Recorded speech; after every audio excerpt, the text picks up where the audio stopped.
tentunya juga membutuhkan anggaran yang tidak sedikit. Berapa besar dana pembinaan atlet setiap tahunnya dan bagaimana dengan pembinaan atlet daerah? Karena tidak semua daerah memiliki dana untuk pembinaan atlet. Apakah kemudian untuk daerah-daerah ini dananya ditanggung oleh Kemenpora, Pak? Ya, kalau di Kemenpora sendiri sih tidak banyak ya, tidak banyak untuk pembinaan itu. Tetapi kita berharap karena di dalam DBON ini banyak sektor yang terkait, banyak kementerian lembaga yang terkait, sehingga diharapkan mereka juga bisa berkontribusi untuk pembinaan ini. Jadi kalau kita yang di Kemenpora tentu tidak bisa diharapkan banyak karena anggaran kita tidak besar ya.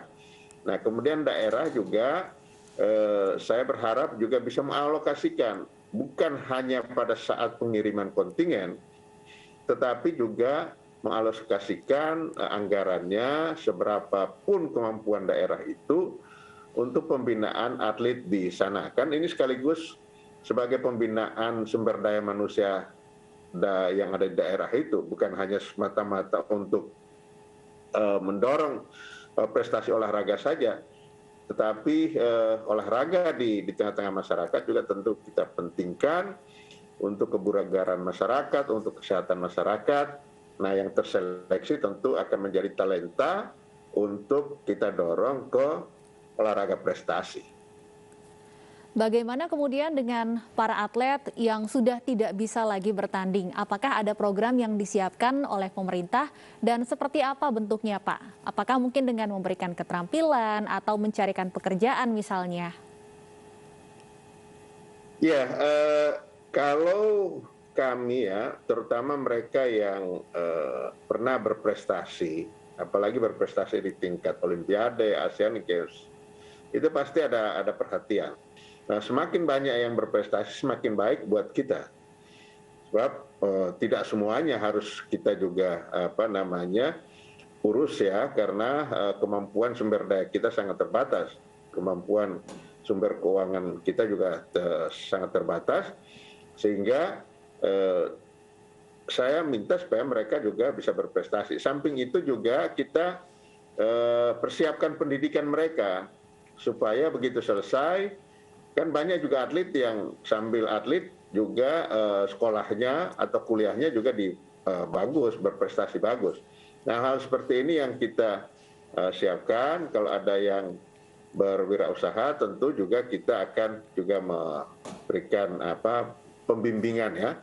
Yang penting benar-benar karena dari sekarang ini hadiah-hadiah apresiasi atau bonus ya yang didapatkan oleh atlet yang berprestasi sangat luar biasa. Yang tak kalah penting tentunya apakah ada juga pembinaan untuk pelatih dan seperti apa bentuk pembinaan untuk mereka? Ya kalau pelatih ya, kalau mereka tetap ingin menjadi pelatih, tentu kita bantu untuk ya menjadi pelatih yang bersertifikat, menjadi pelatih yang berkualifikasi.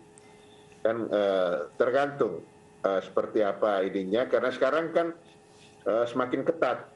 Persyaratan untuk menjadi pelatih itu harus punya kualifikasi sertifikat di berbagai cabang olahraga seperti itu. Nah kita akan bantu supaya dia tetap bisa melakukan kegiatan dan keahliannya, tetapi sudah lebih aman karena dia sudah punya standar, sudah punya sertifikat dan sudah qualified untuk bisa melatih. Pak Menteri, kalau kita bicara mengenai pemanfaatan venue pasca PON 20, banyak venue pasca PON yang khawatirnya akan terbengkalai. Apa solusi yang Anda siapkan? Ya, pengalaman dari pelaksanaan PON-PON sebelumnya, itu banyak tempat-tempat yang dibangun dengan biaya yang sangat mahal, itu tidak termanfaatkan atau tidak terurus dengan baik setelah PON itu selesai. Nah dari pengalaman itu jauh-jauh hari saya sudah bicara dengan pemerintah Provinsi Papua, dengan disporanya maupun kabupaten kota, di mana tempat venue-venue PON 20 ini dilaksanakan, untuk mempersiapkan satu kelembagaan yang mengelola ini. Karena semua ini kan sudah jadi milik mereka, sudah kita hibahkan. Yang dibangun oleh PUPR diserahkan kepada pemerintah daerah. Peralatan-peralatan yang kami adakan juga langsung kita serah terimakan kepada pemerintah daerah. Nah, ini harus dimanfaatkan dengan baik dan harus ada strategi bagaimana supaya ini terurus karena biayanya juga tidak